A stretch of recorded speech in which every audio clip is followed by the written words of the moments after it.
Assalamualaikum warahmatullahi wabarakatuh. Selamat datang di pembelajaran biologi. Pada pertemuan kali ini, kita akan mempelajari mekanisme gerak biasa dan gerak refleks, serta bagaimana prinsip penghantar impuls oleh sel saraf. Pada video sebelumnya, kita sudah mempelajari struktur sel saraf, komponen penyusun sistem saraf pusat, dan sistem saraf tepi. Pada video kali ini, kita akan mempelajari bagaimana mekanisme gerak sadar atau biasa dan gerak refleks serta prinsip penghantar impuls oleh sel saraf.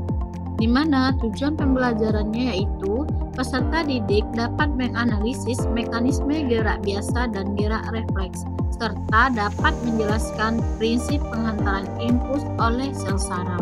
Nah, apakah kamu tahu semua gerakan yang kamu lakukan termasuk gerak yang disadari, atau sebaliknya gerakan yang kamu lakukan terjadi tanpa kamu sadari?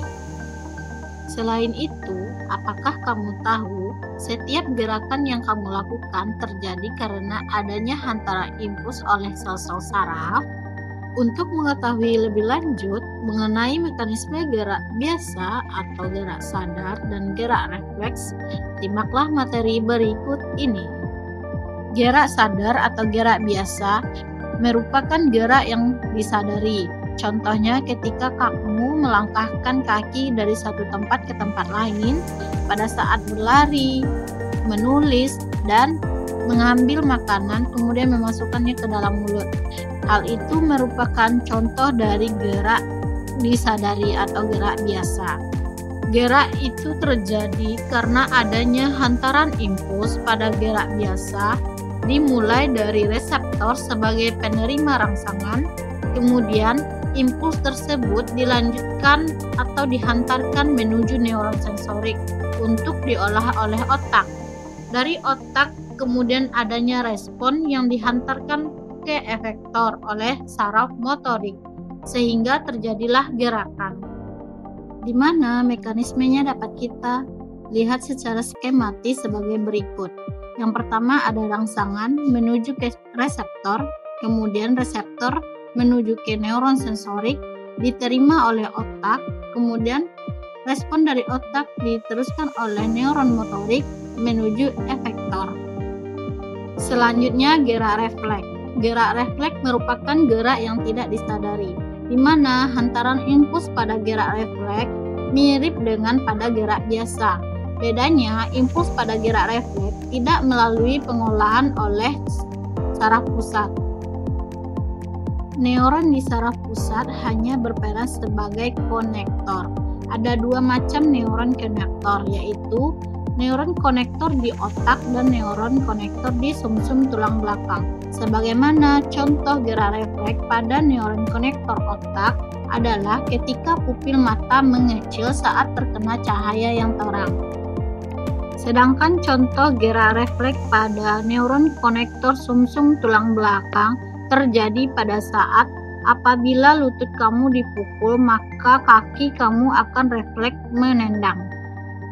Contoh lainnya adalah ketika tangan kamu terkena benda panas, maka secara refleks kamu akan menjauhkan tanganmu dari benda panas tersebut. Di mana secara skematis dapat kita lihat proses gerak refleks itu terjadi ketika rangsangan diterima oleh reseptor, diteruskan oleh neuron sensorik, kemudian menuju konektor otak atau sumsum tulang belakang, selanjutnya direspon oleh neuron motorik menuju ke efektor. Itulah skematis dari gerak refleks. Selanjutnya kita akan membahas mengenai impuls saraf. Impuls saraf merupakan arus listrik yang menjalar di sepanjang membran sel saraf. Impuls saraf dihantarkan melalui sel saraf dan sinaps. Impuls melalui sel saraf. Impuls dapat mengalir melalui serabut saraf karena adanya potensial listrik antara bagian luar dan dalam serabut saraf.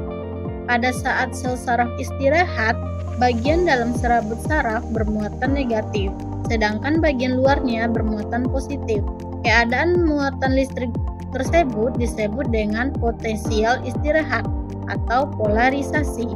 Jika impuls merambat melalui akson dalam waktu singkat, muatan bagian dalam menjadi positif. dan muatan bagian luar menjadi negatif.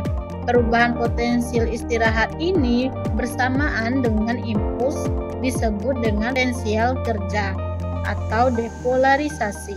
Proses ini merambat sepanjang serabut saraf bersamaan dengan datangnya impuls. Selanjutnya yaitu impuls melalui sinapsis. Sinapsis merupakan titik temu antara ujung neurit dari satu neuron ke ujung dendrit dari neuron lainnya. Setiap ujung neurit membengkak membentuk bonggolan sinapsis.